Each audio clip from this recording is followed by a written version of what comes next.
Hi guys, आज हम बात करने वाले हैं कि सीएसएस की वृत्त क्या होती है और आप देख रहे हैं टेक्सोनिस। सबसे पहले मैं बता दूं कि सीएसएस की वृत्त एक्चुअल में किसी भी ट्रिप को एक वृत्त देने के काम में आती है, उसकी चौड़ाई देने के काम में आती है। जैसे कि यहाँ पे आपको ब्लू कलर का बॉर्डर जो दिख रहा है, ये उसकी वृत्त कहलाती है किसी भी डिप के अंदर। ये इस डिप की वृत्त है। वैसे ही वेलकम टू टेक्सोनिस में जितना बॉर्डर दिख रहा है, उसके अंदर का पार्ट जो है ये वृत्त होती है, इसकी चौड़ाई होती है।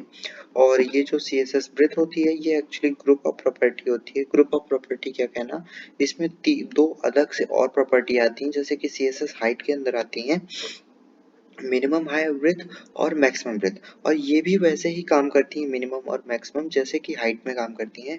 एक फिक्स्ड विड्थ होती है, जैसे कि ये विड्थ डालेंगे हम सीएसएस के अंदर, विड्थ नाम डालेंगे और उसके बाद उसकी वैल्यू देंगे पिक्सल्स में, सेंटीमीटर में या इंच में या परसेंटेज में। तो वो उसकी फिक्स्ड वैल्यू हो गई। अगर मैंने 100% डाल दिया तो 100% फिक्स है। मैंने यहाँ पे 100 पिक्सल डाला है, तो ये जो विड्थ है डेटा, ये 100 पिक्सल का ही डिप बना रहेगा, चाहे इसमें कितना भी बड़ा डेटा आ जाए। वैसे ही मैंने मिनिमम विड्थ है, इसमें मैंने 100 पिक्सल डाला है, लेकिन ये मिनिमम विड्थ होने की वजह से ये अपना डेटा तो मिनिमम को कवर ही कर रहा है, लेकिन उसके बाद जो बचा हुआ पार्ट है ब्राउजर के अंदर, उसको भी ये कवर कर ले रहा है, क्योंकि इसके पास डेटा है। इसके पास जो कमांड आई है मिनिमम विड्थ के थ्रू कि मुझे 100 पिक्सल तो हर कीमत में रखना है। यानी कि अगर आप इसको छोटी स्क्रीन में रखोगे तो ये 100 पिक्सल फिक्स रहेगा, ठीक है। और अगर आप बड़ी स्क्रीन में चाहते हो तो 100% लेके बैठा हुआ है। वैसे ही ये मैक्सिमम ब्रेथ है। मैक्सिमम ब्रेथ में मैंने यहाँ पे 200 पिक्सल डाला है। और मैक्सिमम ब्रेथ भी एक फिक्स्ड ब्रेथ की तरह होती है। ये एक्चुअली तभी काम आती है जैसे कि आपको कोई फिक्स्ड इमेज देनी है। यानी कि अगर आप किसी से जैसे कि आप इमेज ले रहे हो अपने डेटा के अंदर, अपने सर्वर के अंदर, तो आप एक उसकी रेजोल्यूशन देते हो, वहां पे आप मैक्सिमम ब्रेथ दे सकते हो, या फिर किसी और कमांड में दे सकते हो कि मेरे को मैसेज देना है, मैसेज के लिए इतना बड़ा ही बॉक्स होना चाहिए, या कोई बटन शो करनी है, बटन शो करने के लिए इतने ही बटन होनी चाहिए, वहां पर भी आप मैक्सिमम ब्रेथ लगा दो, वहां पे काम आता है। या फिर आप मेन्यू बार दे रहे हो, ठीक है। अब मेन्यू बार में आपने मैक्सिमम ब्रेथ दे दी कि भैया किसी भी वेब उसमें खुले, वेब पेज में, या वो डिवाइसेस में, मोबाइल में खुले, डेस्कटॉप में खुले, या फिर टैबलेट में खुले, इस जो मेन्यू बटन है इसकी ब्रेथ मैक्सिमम इतनी होनी चाहिए, तो वहां पे मैक्सिमम काम आता है। तो चलिए प्रैक्टिकल करते हैं। यहाँ पे एक डेमो डेटा है जिसमें ग्रीन कलर का बॉर्डर आपको शो हो रहा है। हम चलते हैं अपने वेब पेज पे, और ये वेब पेज है breath.html का। हम वेब पेज में चलते हैं। ये हमारा वेब पेज चालू हो गया breath.html। ये एक्चुअली वैसे ही है जैसा कि नॉर्मल सारे वेब पेजेस हैं। इसमें डॉक टाइप लिखा हुआ है जो कि HTML5 का कमांड बता रहा है। हेड टैग है, हेड में मेटा है, मेटा के अंदर टाइटल है थर्ड नंबर में। यहाँ पे टाइटल के बाद लिंक है जिसको अभी मैं यूज नहीं कर रहा हूँ। फिर स्टाइल टैग जो कि इन ऑन पेज स्टाइलिंग कर रहा हूँ इस समय। और ऑन पेज स्टाइलिंग में एक H1 टैग है जिसको मैंने एक कलर दिया है ब्लैक 6 डिजिट का, हेक्साडेसिमल की वैल्यू है ये। देन उसके बाद बॉडी टैग है, बॉडी के अंदर एक कलर दिया है HSL में, RGB HSL। और नॉर्मल कलर क्या होते हैं ये मैंने एक अलग वीडियो बना रखा है, उसको आप देख लीजिएगा।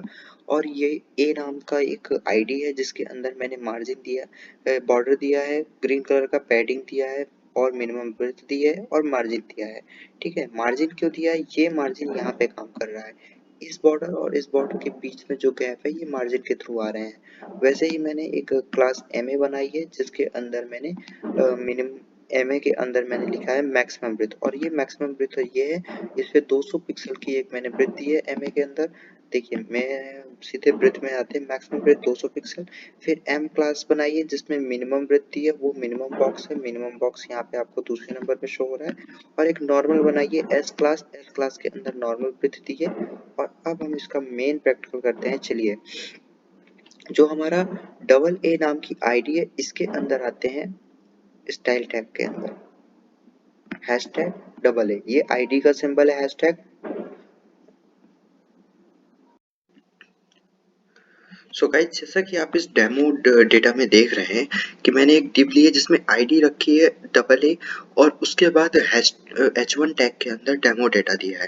अब इसी में मैं तीनों वृत्त के बारे में बताने जा रहा हूँ, जो कि आपको स्टाइल टैग के अंदर हैशटैग AA लिखा हुआ है। ये हैशटैग आईडी का सिंबल है कि हमें आईडी के अंदर CSS दे रहा हूँ और AA आईडी का नाम है। देन उसमें एक बॉर्डर है 10 पिक्सल का, सॉलिड ग्रीन पैडिंग है, अभी इसकी मिनिमम ब्रेथ दे रखी है 20%। अभी मैं इस पे ब्रेथ देता हूँ ओनली, ये हमारा मार्जिन हुआ। उसके बाद अब मैं सबसे पहले इसके ब्रेथ देता हूँ, कितना दे दूँ, 300 200 नहीं 200 पिक्सल दे के देखता हूँ, दिखाता हूँ आपको ये जो डेटा है इसका क्या होगा। ये देखिए, ये जो डेटा है नीचे एकदम चला गया। हाइट से इसका कोई लेना देना नहीं है। हाइट का इसलिए लेना देना नहीं है क्योंकि यहाँ पे कहीं भी हाइट लगी नहीं है, तो ऑटो एडजस्ट कर रहा है ब्राउजर के हेल्प से। हाइट जो है ऑटोमेटिक सेट हो रही है। वहीं अगर मैं इस ब्रेथ को मिनिमम दे दूं, हमारी 200 पिक्सल ही है, मिनिमम 200 पिक्सल कर दिया, तो अब क्या होगा, ये डेटा ऑटोमेटिक फुल स्क्रीन में आ जाएगा और जैसे पहले शो हो रहा था वैसे शो होगा। लेकिन अगर मैं मैक्सिमम ब्रेथ दे दूं यहीं पे, मिनिमम मैक्सिमम हमने देखा कि ब्रेथ हमारी अगर सिंपल है तो हमारा डेटा एडजस्ट हो जाएगा ऑटोमेटिक और हाइट बढ़ जाएगी। लेकिन हमारे डेटा में मिनिमम ब्रेथ हो जाने से सेम टू सेम शो हो रहा है, ठीक है, जैसा कि मैं पहले शो कर रहा था, बाय डिफॉल्ट समझ लीजिए उसे। लेकिन अगर मैं यहाँ पे मैक्सिमम लिख देता हूँ तब क्या होगा, मैक्सिमम में ये होने वाला है कि आपका डेटा जो है फिर से वैसे ही पुराना हो जाएगा और जैसे कि आपको शो करना था छोटे एरिया पे, मैक्सिमम देखिए 200 पिक्सल, इक्वली 200 पिक्सल की ब्रीथ हो गई और डेटा पुरानी तरह वैसे नीचे चला जा रहा है, पूरा ऑटोमेटिक नीचे एडजस्ट हो रहा है और कहीं कहीं पर ओवरफ्लो भी हो रहा है, जैसे कि ये देख रहे हैं आप, यहाँ पे ओवरफ्लो हो गया है। क्यों? क्योंकि कुछ जगह ऐसी हैं जहाँ पे डेटा में ब्रेक पॉइंट नहीं है, जैसे कि ये है, यहाँ पर ये INCIDIDUNT ये जो है पूरा का पूरा एक वर्ड मान रहा है, मतलब कंप्यूटर। तो अगर मैं इसी के अंदर विदाउट स्पेस दिए बहुत सारा डेटा डाल देता हूँ तो क्या होगा कि ये एडजस्ट नहीं करेगा। अब क्या करेगा, अब ये ओवरफ्लो भी कर सक देगा कहीं, देखिएगा, ये देखिए डेटा ओवरफ्लो हो गया मैक्सिमम की वजह से। लेकिन मिनिमम में अगर ये लगा होता तो ये ओवरफ्लो नहीं करने देता। एक्चुअल यहाँ पे बात आती है मिनिमम और मैक्सिमम की। एक्चुअली मैं थोड़ा सा एडिट करना चाहता हूँ, फिर आपको ज़्यादा बेटर समझाऊंगा। ये हमारा, इससे हमारा कोई लेना देना नहीं अभी होना है, सॉरी, ये तो हम रहने देते हैं। यहाँ से जो मैंने दिया था डमी डेटा तक, ओहो, हाँ ठीक है, ये हट गया हमारा, ये भी हट गया। अब अगर हम जाकर यहाँ पर रिफ्रेश करते हैं तो क्या होगा कि ये हमारा वेलकम टू टेक्सोनिस और ये दे रहा है, तो हम ज़्यादा इजली आपको समझा सकते हैं। और यहाँ का जो CSS का पार्ट है इसको भी हटाना पड़ेगा ताकि आपको मैं थोड़ा इजी वे में समझाऊँ, स्क्रॉल करने में ही काफ़ी टाइम वेस्ट हो रहा है मेरा। ये आपका MID पे मैक्सिमम दे रखे हैं 200 पिक्सल, तो इस वजह से ये ओवरफ्लो हो गया। अब कहीं भी ओवरफ्लो हो सकता है, ठीक है, यहाँ जहाँ जहाँ ब्रेक पॉइंट है वहाँ तो ऑटोमेटिक वो एडजस्ट कर लेगा, लेकिन ब्रेक पॉइंट्स ना होने की वजह से ओवरफ्लो कर देगा, ठीक है। ये देखिए, इसमें काम आती है आपकी मिनिमम ब्रेथ। अगर मैं इस पे मिनी रख दूं तब ये काम आएगी। आपको अभी तो ऑटो एडजस्टमेंट दिख रहा था, लेकिन अब देखिए, अब ये एडजस्ट कर ली है खुद को और वैसे ही पूरे फुल ब्रेथ में हो गए और ब्रेथ में 200 पिक्सल देने में भी डेटा ओवरफ्लो होगा। तो सिर्फ और सिर्फ सबसे ज्यादा काम आती है मिनिमम ब्रेथ, ठीक है। मिनिमम ब्रेथ क्या काम करती है कि डेटा को ऑटोमेटिक एडजस्ट कर लेती है। आप अगर यहीं पे मिनिमम डाल दो, मैक्सिमम भी कम काम आएगी और ब्रेथ भी कम काम आएगी।